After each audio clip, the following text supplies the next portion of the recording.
My name is Glenn with Westman Communications. I'm going to demonstrate how to do a self-install for your modem.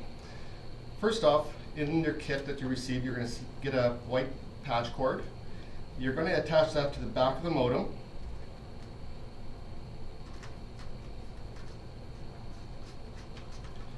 And once you're completed with this and finger tightening to the tightest of your capability, you're going to attach the other end to your wall plate or a cable that is in your room somewhere in your house.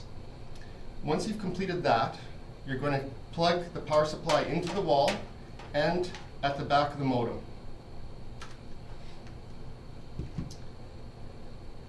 It's going to take approximately 5 minutes for the modem to power up. We'll demonstrate what the lights should look like once it is completed.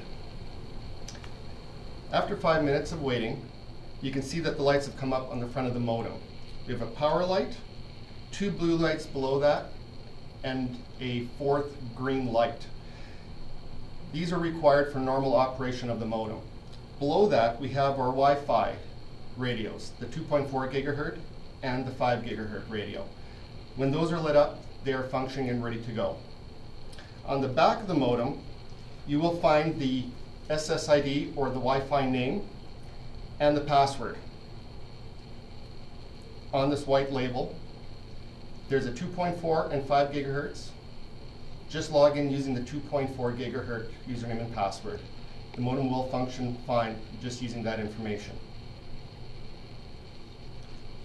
And that will successfully allow you to connect and use the internet. If you have any problems, feel free to give our office a call. Thank you.